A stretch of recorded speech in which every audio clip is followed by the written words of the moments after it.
এই ফিশ ফ্রাইটা দেখে খেতে ইচ্ছে করছে তো এটা কি করে বানিয়েছি সেটাই তোমাদের সাথে চলো আজকে শেয়ার করি। একদমই ইজি, দেখলেই পেরে যাবে।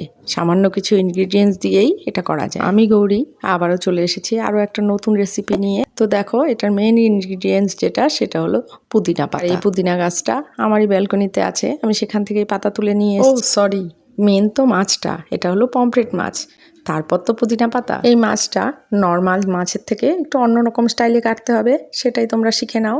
এই দেখো, এইভাবে ছুরি ধরে এরকমভাবে আড়ে কেটে নেবে। সোজা করে কাটলেও হয়, কিন্তু আমি এইভাবে আড়ে আড়ে কেটেছি।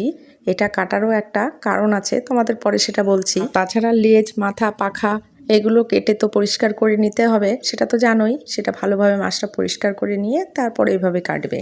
আমি প্রত্যেকটা মাছ এভাবে আড়াআড়িভাবে এইভাবে চাকুটা ধরে এরকমভাবে কেটে নিচ্ছি। খুব কিন্তু কঠিন কিছু না, দেখলেই পারবে, ইজিলি এইভাবে কেটে নিতে পারবে।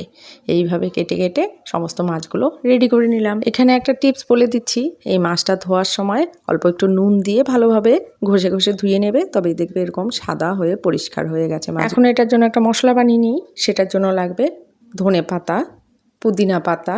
এই দেখো, 1 মুঠ ধনে পাতা দিয়েছি, আমি 1 মুঠ পুদিনা পাতা দিয়েছি, আর দিলাম 10-12টা রসুনের কোয়া, আর 6-7টা কাঁচা লঙ্কা। যে যেমন ঝাল খাও সেই বুঝে দেবে, আর মাছের পরিমাণ কতটা সেই বুঝেও দিতে হবে। মশলাটা বানিয়ে আমি এদিকে মাছগুলোকে ম্যারিনেট করে নেব।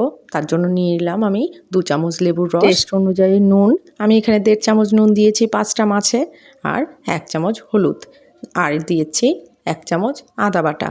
দিয়ে মাছটাকে আমি ভালোভাবে মেখে নেব, ম্যারিনেট করে নেব। নুনটা কিন্তু এখানে অবশ্যই আন্দাজ মতো দেবে, নয়তো মাছটা কিন্তু তেতো লাগবে।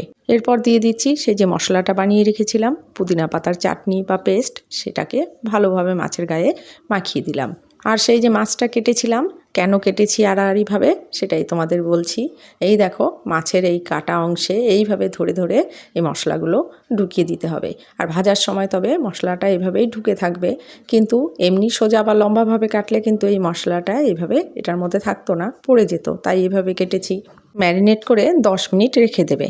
এরপর ফ্রাইং প্যানে বেশ কিছুটা তেল, সর্ষের তেল গরম করে তারপর মাছগুলো এইভাবে একটা একটা করে দিয়ে দেবে। ও, এখানে তো আরেকটা টিপস তোমাদের দিতে ভুলেই গেছি। মাছটা ভাজার সময়, যখন ভাজবে এরকম তেলে দেওয়ার সময়, মশলাটা অবশ্যই কাচিয়ে পরিষ্কার করে নিয়ে তারপর শুধু মাছটা দিয়ে ভেজে নেবে। দুপাশ উল্টে পাল্টে যখন লাল হয়ে ভাজা হবে, তখন মশলাটা আবার এইভাবে মাছের গায়ে এবং মাছের কাটা অংশে আবার এইভাবে দিয়ে দেবে। উল্টে পাল্টে দুদিক থেকেই ভালোভাবে মাছের গায়ে একদম মাছের কাটা অংশের ভেতরে ঢুকিয়ে দেবে। আর মশলাটা সমেত ভাজলে কি হতো, মাছটা একদম কালো হয়ে যেত, মশলাটা পুড়ে যেত। কারণ মাছটা ভাজতে তো কিছুটা সময় লাগে, তার জন্য মাছটা ভাজার পরে দিলে মাছটা কিন্তু খুব সুন্দর ভাজা হয়, এভাবে মশলাটাও পড়ে না। আর তোমরা তো নিশ্চয়ই বুঝেই গেছো, মশলাটা পুড়ে গেলে মাছটা খেতে তেতো লাগবে। আরেকটা টিপস বলে দিচ্ছি, এটা কিন্তু অবশ্যই ফ্রাইং প্যানে ভাজবে, তবে দেখবে মাছটা ভাজাও সুন্দর হবে।